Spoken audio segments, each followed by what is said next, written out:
नमस्कार जय जगन्नाथ। आज आम एठारे उपन्यास प्रेमिकार सप्तम भागटी शुणा।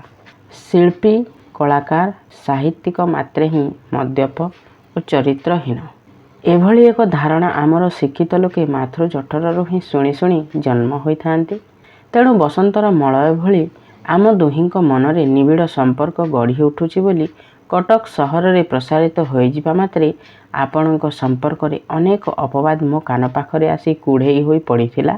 जीवन रे जो माने आपणको थरे हेले देखि नाहंती सेमानक सहित आपणकर घनिष्ठ प्रणय रहिछि बोली सेमाने प्रचार करिसंती। दिस्ता दिस्ता चिठी लिखि जो माने आपणक ठारो खंडे हेले मन लाखि उत्तर पाइ नाहंती सेई झियो माने बेसी बेसी आपणक चरित्र संपर्क रे कुश्चित अपप्रचार करिसंती। साधारण लोके आपणक हाथ अंका छवि देखि धरि नियंती जे आपण जणे खूब रोमांटिक लोक। सेथिपई अन्य मानक अपप्रचार को सत्य बोली ग्रहण करिनेबाकु सेमानंकु आदौ कष्ट हुए नाही। प्रथमे प्रथमे मो मन भितरे मध्य आपणकर सेई भली एक भावमूर्ति थिला, किंतु मु जिते आपणकर निकटवर्ती हेली से भावमूर्ति सेते अलिक मने हेला। तेणु आपणक संपर्क रे कौनसी अपप्रचार मो मनरे दाग काटी नथिला। मु से सबु अपप्रचार शुणी हसी उड़ेई देउथिली, किंतु मो भली जणे सुंदरी अनुरागिणी प्रति प्रथम देखारे आपणकर उदासीनता एवं परवर्ती कालरे मो आत्मसमर्पण सत्वे आपणकर सन्यासी सुलभ निर्लिप्तता मते आतंकित करिदेला। तार कारण जानिबा पई जेउ दिन जिद करी मु चिठी लिखिली केजाणी काहीकि एक अज्ञात भयरे मो छाती भीतर थरी उठिथिला। आपणक चिठीर उत्तर बापा बोंको पाखरे थाई पढ़िबा पई मोर साहस हेला नाही।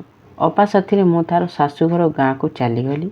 तांको गाँ पाखरे नई, से नई रे बुड़ी करे गाधोई मो सर्दी मुंड व्यथा भोगुथाए। आपणक चिठी आसिला कि अस्थिर उत्तेजनारे असुस्थ देहरे मु से चिठी पढ़िछि। मो छड़ा आपणक व्यतीत से कथा आहु केही बुझी पारिबे नाही। से चिठी पढ़ी सारिला परे बिंदु बिंदु लुहरे मो दुई आखि ओदा हो जाइथिला। ना दुखर अश्रु नहे, सुख दुख मिशा अनुरागर अश्रु। सेई चिठी रे आपण निष्कपट चित्तरे लिखिथिले आपणक किशोर जीवनर प्रथम व्यर्थ प्रणयर कहानी। मने करंतु से झियर नाम नंदिता। ना से राजकन्या नंदिका नुहे। पितांक जैत्रमणि नहीं पितृशत्रु प्रेमिक राजपुत्र को विजयी करिबा पई केउ एक चंद्रचकित रजनी रे नैश अभिसार रे जाइथिबा राजनंदिनी नंदिका सहित तार कौनसी संपर्क नथिला। से ओडिशार जणे विशिष्ट शिल्पपतिंक अलिअली कन्या। मोर सहपाठिनी नंदिता तार सान भाईंक सहित थिला आपणकर निबिड़ बंधुत्व। आपण तार भाईंक पाखकु गला बेले से आपणक सहित गप करुथिला। आपण थिले एक मध्यवित्त परिवारर संतान, से विशिष्ट शिल्पपतिंक कन्या। आपणक सहित अष्टम श्रेणीर से किशोरी बयसरु तार मिलामिशा अनेक चापा गुंजन सृष्टि करिथिला। आपणक पई अकारणरे अनेक मिथ्या अपवाद से सह्य करिथिला। आपण मध्य तार केतोटी बेस सुंदर छवि आंकिथिले। से जेतेबेले फ्रॉक छाड़ी साड़ी पिंधि कॉलेज रे पढ़िबाकु कटक आसिला, आपण ताको तार विवाह प्रसंग रे मतामत पचारिथिले। से हसी हसी आपणको बुझाई देइथिला आपण दुई जनक प्रणय कहानी जेहेतु लोकमानक मिथ्या अपप्रचार उपरे प्रतिष्ठित, से सेई अपप्रचार को भय करी आपणको विवाह करिबाकु चाहेना।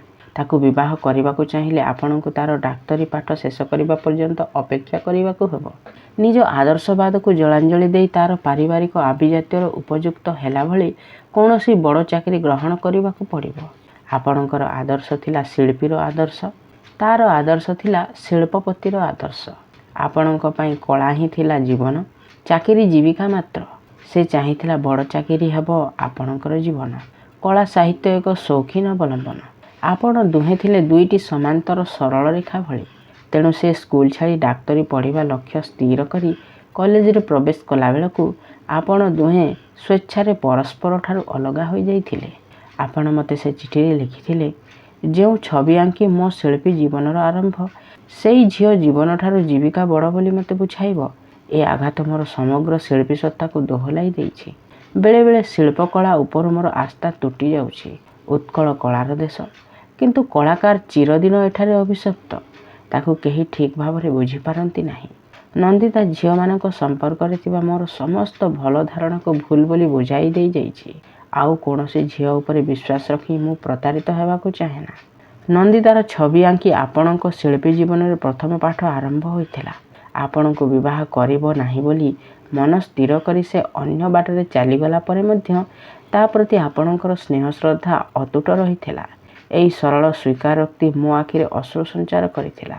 ଅନ୍ୟ ଜଣେ ଅନୁରାଗିଣୀ ଆଗରେ ନିଜ ପ୍ରଥମ ବ୍ୟର୍ଥ ପ୍ରଣୟର କାହାଣୀ କେହି ଏପରି ଶିଶୁସୁଲଭ ସରଳତା ନେଇ ପ୍ରକାଶ କରେ ନାହିଁ। ବିବାହ ପ୍ରତ୍ୟାଖ୍ୟାନ କରିଥିବା ଝିଅକୁ ଘୃଣା କରିବା ବଦଳରେ କେହି ଏଭଳି ଅକୁଣ୍ଠ ଆନ୍ତରିକତାର ସହିତ ସ୍ନେହ କରେ ନାହିଁ। ନନ୍ଦିତା ପ୍ରତି ସେ କିଶୋର ପ୍ରେମରେ ଆପଣଙ୍କର ଫାଙ୍କି ଥିଲା କି ନାହିଁ ମୁଁ ଜାଣେନା, କିନ୍ତୁ ତା ପ୍ରତି ଗଭୀର ସ୍ନେହରେ ଆପଣଙ୍କର କୌଣସି ଭେଜାଲ ମିଶି ନଥିବା କଥା ମୁଁ ଭଲ କରି ଜାଣିଥିଲି। ସେଥିପାଇଁ ଆପଣଙ୍କୁ ଭଲ ପାଇବା ପରେ ନନ୍ଦିତାକୁ ମଧ୍ୟ ମୁଁ ସ୍ନେହ କରିଥିଲି। କିନ୍ତୁ ସେ ସ୍ନେହର ଶିକୁଳିରେ ବାନ୍ଧି ହୋଇ ରହିବା ଭଳି ଝିଅ ସେ ନଥିଲା। ଆପଣ ଜାଣନ୍ତି ନାହିଁ, କିନ୍ତୁ ମୁଁ ଜାଣିଥିଲି। ସେ ମୋତେ ନିଜେ କହିଛି, ଆପଣଙ୍କଠାରୁ ବିଚ୍ଛିନ୍ନ ହୋଇଗଲା ପରେ ସେ ଆଉ ଜଣଙ୍କୁ ବିବାହ କରିବା ପାଇଁ ନିଜକୁ ପ୍ରସ୍ତୁତ କରୁଥିଲା। ଆଉ ଯେଉଁଦିନ ତା'ର ସେ ଧୂଳି ଘର ଭାଙ୍ଗିଗଲା, ଆମ ଘର ଭାଙ୍ଗିଦେବା ପାଇଁ ତା'ର ତିଳେ ହେଲେ ବିବେକକୁ ବାଧିଲା ନାହିଁ। ମୁଁ ଜାଣେ ନନ୍ଦିତାର କୌଣସି ଦୋଷ ଆପଣଙ୍କ ଆଖିକୁ ଦେଖାଯିବ ନାହିଁ। ସବୁ ଦୋଷ ମୋର। ସେଇ ଦୋଷର ବୋଝ ନିଜ ମୁଣ୍ଡରୁ ଓହ୍ଲାଇ ଦେବା ପାଇଁ ତ ଆଖିର ଲୁହ ଓଠରେ ଚାଖି ମୋତେ ବି ଦିନେ ଅନ୍ୟ ବାଟରେ ଚାଲି ଆସିବାକୁ ହେଲା। ପ୍ରତି ଝିଅ ଦର୍ପଣର କାଚରେ ନିଜର ପ୍ରତିବିମ୍ବ ଦେଖି ଖୁସି ହୁଅନ୍ତି। ନାରୀର ଏଇ ନାର୍ସିଆସ୍ ଭାବ ତା'ର ଏକ ବିଶିଷ୍ଟ ଗୁଣ। କିନ୍ତୁ ମୁଁ ମୋର ସୌନ୍ଦର୍ଯ୍ୟର ଛବି ଦେଖିବାକୁ ଚାହୁଁଥିଲି ପରପୁରୁଷର ଆଖିର କାଚରେ। ଆମ କଲେଜର ବହୁ ଛାତ୍ରଙ୍କଠାରୁ ଆରମ୍ଭ କରି ଆମ ବଟାନି ଡିପାର୍ଟମେଣ୍ଟ ଲାବୋରେଟୋରୀ ଆସିଷ୍ଟାଣ୍ଟଙ୍କ ପର୍ଯ୍ୟନ୍ତ ସମସ୍ତଙ୍କ ଆଖି ମୋର ସୌନ୍ଦର୍ଯ୍ୟ ଦେଖି ଜଳକା ହୋଇଯାଇଥିଲା। ଇଚ୍ଛା କରିଥିଲେ ସେମାନଙ୍କ ଭିତରୁ ଯେକୌଣସି ଲୋକଙ୍କୁ ନେଇ ମୁଁ ପ୍ରଣୟ ଖେଳରେ ମାତି ଯାଇଥାନ୍ତି। ସେମାନଙ୍କ ଭିତରୁ ଅନେକ ଥିଲେ ବଡ଼ ଲୋକର ପିଲା, ଅନେକଙ୍କ ଉଜ୍ଜ୍ୱଳ ଭବିଷ୍ୟତ ମଧ୍ୟ ଥିଲା। ସେମାନଙ୍କ ମଧ୍ୟରୁ ଅନେକ ମୋ ଠାରୁ ଚିଠିର ଉତ୍ତର ନ ପାଇ ମଧ୍ୟ ବାରମ୍ବାର ପ୍ରେମ ନିବେଦନ କରି ଚିଠି ଲେଖୁଥିଲେ। ମୁହଁରେ ସେମାନଙ୍କୁ ହଁ କରୁନଥିଲେ ମଧ୍ୟ ମନରେ ନାହିଁ କରିପାରିନଥିଲି ବୋଲି ସେମାନଙ୍କ ଚିଠିକୁ ଚିରି ନ ଦେଇ ମୁଁ ମୋ ବାକ୍ସରେ ସାଇତି ରଖିଥିଲି। ଚିଠିର ଓଜନରେ ମୋର ବାକ୍ସ ଯେତେ ଭାରୀ ହେଉଥିଲା, ମୋ ମନରେ ମୋ ରୂପର ଅହଙ୍କାର ସେତେ ଅଧିକ ବଢ଼ି ବଢ଼ି ଚାଲିଥିଲା। କିନ୍ତୁ ସେହି ସମୟରେ ହଠାତ୍ ଆପଣଙ୍କ ସହିତ ଦେଖା ହୋଇଗଲା। ତାପରେ ମୋ ଜୀବନର ନଦୀ ଅନ୍ୟ ଏକ ବାଙ୍କରେ ବହିଗଲା। ଯେଉଁମାନେ ଚିଠି ଲେଖି ଉତ୍ତର ପାଉନଥିଲେ, ଆପଣଙ୍କ ସହିତ ସମ୍ପର୍କ ନିବିଡ଼ ହୋଇଗଲା ପରେ ସେମାନେ ମୋ ବିରୁଦ୍ଧରେ କୁତ୍ସାରଟନା ଆରମ୍ଭ କରିଦେଲେ। ଆଃ, କୁତ୍ସାରଟନା ଯେ ଏତେ ମଧୁର ହୋଇପାରେ ଜୀବନରେ ମୁଁ କୌଣସି ଦିନ ତାହା ଅନୁଭବ କରିନଥିଲି। ମୁଁ ଆଶା କରୁଥିଲି ଏଭଳି ନିନ୍ଦା ରଟନା ଯେତେ ଅଧିକ ହେବ, ଆମ ଦୁଇଜଣଙ୍କ ସମ୍ପର୍କ ସେତେ ଘନିଷ୍ଠ ହେବ। ସେଥିପାଇଁ ପୂର୍ବ ସମ୍ପର୍କର ସୂତ୍ର ଧରି ନନ୍ଦିତା ସହିତ ଆପଣଙ୍କ ସମ୍ପର୍କରେ କୌଣସି ଆଲୋଚନା ହେଉଥିଲେ ସେ ଦିନଗୁଡ଼ିକରେ ସୁନୀଳ ଈର୍ଷାରେ ମୁଁ ଜଳିଯାଉଥିଲି। ଆପଣଙ୍କୁ କେନ୍ଦ୍ର କରି ମୋ ଚରିତ୍ର ଉପରେ କେହି କଳଙ୍କର କାଳିମା ବୋଳି ଦେଉଥିଲେ। ସତୀତ୍ୱର ଅହଙ୍କାରରେ ମନ ମୋର ଉତ୍ଫୁଲ୍ଲ ହୋଇ ଉଠୁଥିଲା। କିନ୍ତୁ ଆମ ଦୁଇଜଣଙ୍କୁ ନେଇ ବାହାର ଲୋକ ଆଲୋଚନା କରନ୍ତୁ, ଏ କଥା ଆପଣ ଆଦୌ ସହ୍ୟ କରିପାରୁନଥିଲେ। ଆପଣଙ୍କ ପାଇଁ ଶିଳ୍ପ, କଳା, ସାହିତ୍ୟ ଭଳି ପ୍ରେମ ମଧ୍ୟ ଥିଲା ନୀରବ ସାଧନାର ବସ୍ତୁ, ପ୍ରଚାରର ବିଷୟ ନୁହେଁ। ଆପଣଙ୍କ ଏହି ଆତ୍ମବିଜ୍ଞାପନ ବିରୋଧୀ ମନୋଭାବ ମୋତେ ଭୀଷଣ ଭାବରେ ଆଘାତ କରୁଥିଲା। ମନେ ଅଛି, ମୋର ଗୋଟିଏ ଲେଖା ସହିତ ଛାପିବା ପାଇଁ ମୋର ଗୋଟିଏ ଫଟୋ ମୁଁ କୌଣସି ଗୋଟିଏ ପତ୍ରିକାକୁ ପଠାଇଥିଲି। ପତ୍ରିକାର ସମ୍ପାଦକ ଲେଖାଟି ଛାପିଥିଲେ, କିନ୍ତୁ ଫଟୋଟିକୁ ନେଇ ନିଜର ଜଣେ ପୁତୁରା ସହିତ ବିବାହ ପ୍ରସ୍ତାବ ପକାଇଥିଲେ।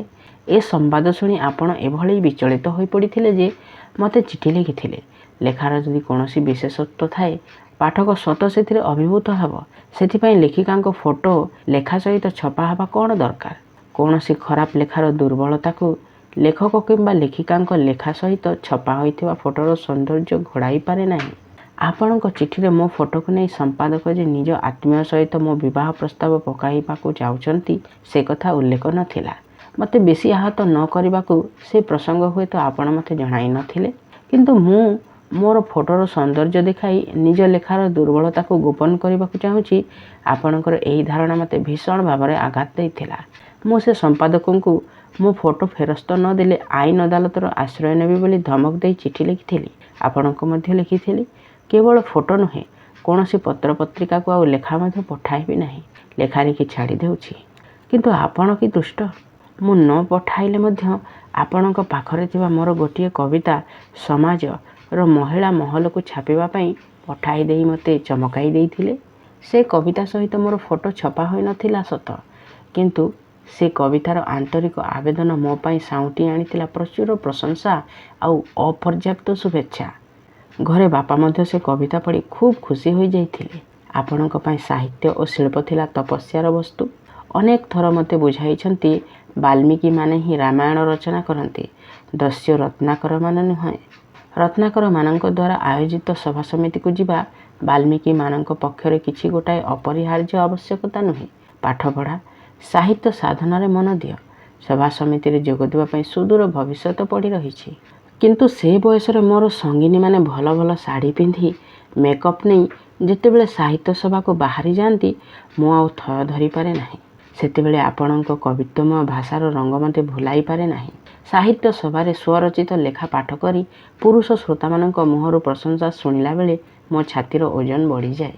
ଯେଉଁମାନେ ଆମକୁ ଡାକି ସାହିତ୍ୟ ସଭା କରନ୍ତି, ସେଇମାନେ ଯାଇ ଆପଣଙ୍କୁ କହନ୍ତି ଯେ ଆମ ଭଳି ସୁନ୍ଦରୀମାନେ ସଭାର ଶୋଭାବର୍ଦ୍ଧନ କରୁଥିବା ହେତୁ ପୁରୁଷ ଦର୍ଶକମାନଙ୍କ ସଂଖ୍ୟା ସ୍ୱତଃ ବଢ଼ିଯାଇଛି। ଦର୍ଶକମାନଙ୍କୁ ଆକୃଷ୍ଟ କରିବା ପାଇଁ ସଭା ଶେଷରେ ନୃତ୍ୟ, ଗୀତ କିମ୍ବା ଚଳଚ୍ଚିତ୍ର ବ୍ୟବସ୍ଥା କରିବାକୁ ହୋଇନାହିଁ। ଉପସ୍ଥିତ ସୁନ୍ଦରୀମାନଙ୍କ ମଧ୍ୟରେ ମୁଁ ଥିବା କଥା ଜାଣିଲା ପରେ ଲଜ୍ଜା ଓ ଅପମାନରେ ଆପଣଙ୍କ ମୁହଁ ବିବର୍ଣ୍ଣ ହୋଇଯାଏ।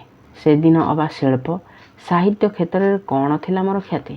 କାହିଁକି ଯେ ସେମାନେ ମୁଁ ଉପସ୍ଥିତ ନ ହେଲେ ସାହିତ୍ୟ ସଭା ଅପୂର୍ବ ରହିବ ବୋଲି ଚିଠି ଲେଖୁଥିଲେ ଏବଂ ବିଭିନ୍ନ ବାନ୍ଧବୀମାନଙ୍କ ଜରିଆରେ ମୋ ଉପରେ ସଭା ସମିତିରେ ଯୋଗ ଦେବା ପାଇଁ ଚାପ ପ୍ରୟୋଗ କରୁଥିଲେ, ମୁଁ ଜାଣିପାରୁନଥିଲି। କିନ୍ତୁ ଆତ୍ମପ୍ରଚାରର ପ୍ରଲୋଭନରେ ସ୍ରୋତମୁହଁର କୁଟାଖଣ୍ଡ ଭଳି ଟାଣି ହୋଇଯାଉଥିଲି। ଆପଣଙ୍କ ଚିଠିର ମାୟାବୀ ଭାଷା ମୋର ଗତିରୋଧ କରିପାରୁନଥିଲା। ଉପରକୁ ଉଠିବାର ଗତି ଚିରଦିନ ମନ୍ଥର, ତଳକୁ ଖସିବାର ଗତି ସବୁବେଳେ କ୍ଷିପ୍ର। ମୁଁ ସେଦିନ ଥିଲି ଏକ କ୍ଷିପ୍ର ପ୍ରବାହିନୀ ନଦୀ। ଆପଣ ମୋର ପଥରୋଧ କରିପାରିଥାନ୍ତେ କେମିତି? ଆଜି ଏତେ ବର୍ଷ ପରେ ଲେଖା ସହିତ ଫଟୋ ପଠାଇବା ଆଉ ସାହିତ୍ୟ ସାଧନା ଅପେକ୍ଷା ସାହିତ୍ୟ ସଭା ସମିତିକୁ ଯିବା ପାଇଁ ମୋର ଅଧୀର ଆଗ୍ରହ ସମ୍ପର୍କରେ ଉଲ୍ଲେଖ କରୁଛି। ଏଇଥିପାଇଁ ଏ ଦୁଇଟି ଘଟଣା ସମ୍ପର୍କରେ ଆପଣଙ୍କର ରକ୍ଷଣଶୀଳ ମନୋଭାବ ମୋ ମନରେ ଆପଣଙ୍କ ପ୍ରତି ଥିବା ଅନୁରାଗ ଉପରେ ଆଞ୍ଚୁଡ଼ା ଦାଗ ଆଙ୍କି ଦେଇଥିଲା। ମୁଁ ବୁଝିଯାଇଥିଲି ଆପଣଙ୍କୁ ବିବାହ କଲେ ମୋତେ ଆତ୍ମମଗ୍ନ ଭାବରେ ସାହିତ୍ୟ ତପସ୍ୱିନୀ ହେବାକୁ ପଡ଼ିବ। କୌଣସି ଦିନ ମୋର ଆତ୍ମପ୍ରଚାରର ରଙ୍ଗୀନ ବେଲୁନରେ ଓଡ଼ିଶାର ସାରସ୍ୱତ ଆକାଶ ବର୍ଣ୍ଣିଳ ହୋଇଉଠିବ ନାହିଁ। ଆପଣ କିନ୍ତୁ ଭୀଷଣ ନିର୍ବୋଧ। ଆପଣ କାହିଁକି ବୁଝନ୍ତି ନାହିଁ ଯେ ଏଇଟା ହେଉଛି କଳିଯୁଗ, ଆତ୍ମପ୍ରଚାରର ଯୁଗ, ସତ୍ୟଯୁଗ ନୁହେଁ, ତପସ୍ୟା ସାଧନାର ଯୁଗ ନୁହେଁ। ଏ ଯୁଗରେ ସାଧନାରେ ସିଦ୍ଧି ମିଳେ ନାହିଁ, ପ୍ରଚାରରେ ହିଁ ପୁରସ୍କାର ମିଳେ। ମୁଁ କଳିଯୁଗର ଝିଅ। କଳାକାର ସ୍ୱାମୀ ଅପେକ୍ଷା କଳାଧନ ଅର୍ଜନ କରୁଥିବା ସ୍ୱାମୀ ଯେ ଏ ଯୁଗରେ ପତ୍ନୀକୁ ବେଶୀ ସୁଖ ଦେଇପାରନ୍ତି, ଏ କଥା କ୍ରମଶଃ ବୁଝିବାର ବୟସ ହୋଇଗଲା ପରେ ମୁଁ ବୁଝିପାରିଲି ଆପଣଙ୍କୁ ଭଲ ପାଇ ମୁଁ ଭୁଲ କରିଛି। ତାପରେ ଆରମ୍ଭ ହୋଇଗଲା ମୋର ମଥା ବ୍ୟଥା, ଅମୃତାଞ୍ଜନ ଶିଶି। ଦୀର୍ଘ 3 ବର୍ଷ ଧରି ନିଜ ପାଇଁ ନିଜେ ରଚନା କରିଥିବା ପ୍ରଣୟର ମାୟାଜାଲରୁ ନିଜକୁ ମୁକ୍ତ କରିବା ପାଇଁ ମୁଁ ପାଗଳିନୀ ହୋଇଉଠିଲି।